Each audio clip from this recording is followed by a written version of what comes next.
Thank you for trusting Dr. McCormick and his team with your patient's care here at Oral and Maxillofacial Surgeons of Utah. When you arrived, you received this pamphlet of post-operative instructions. We are going to go over a few of those with you in this video. Our phone number is up top. If you have any questions or concerns, there will always be a surgical staff member or a doctor who can help you. Unfortunately, every surgical procedure is partnered with pain. It is expected the worst discomfort will occur 2 to 4 days after surgery. Your patient will receive a prescription for ibuprofen 600 milligrams, which they will take with extra strength over-the-counter Tylenol every 6 hours. It is important that your patient take the medication as instructed.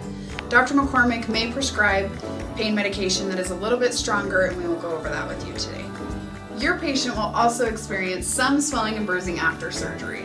We've provided you an ice pack in your recovery bag. You can throw it in the freezer when you get home and then have your patient place it on the outside of their face for 20 minutes at a time for the next 48 hours. Another useful tip is to keep your patient's head elevated.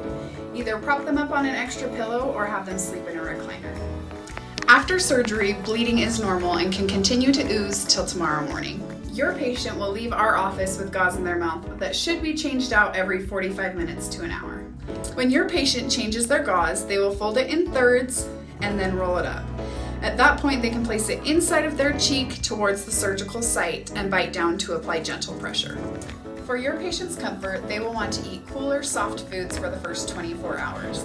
These include pudding, ice cream, jello, smoothies, but avoid ones with seeds so they don't get stuck in the surgical sites. Later this evening, your patient can start to advance their diet to warmer but still soft foods. They will want to avoid things like breads and steamed vegetables that can get packed down into the surgical site. Dr. McCormick recommends continuing the pureed diet for the first week to help avoid postoperative infections and food impaction. The day after surgery, your patient may return to brushing their teeth, being cautious of the back surgical sites as there may be sutures that will begin to dissolve and fall out on their own in 3 to 7 days. Dr. McCormick will also prescribe an antimicrobial mouth rinse that your patient will begin using tomorrow and continue use for 1 week. To avoid dry socket, do not rinse, swish, or spit vigorously. If you are given this irrigation syringe in your recovery bag, your patient will begin use in 1 week. Your patient will fill the syringe with warm salt water and place the tip into the extraction site to help irrigate and flush out any food or debris. Your patient will use the syringe 3 to 4 times a day and lessen as the surgical sites heal. After surgery, you will join your patient in the recovery area where we will be happy to answer any additional questions.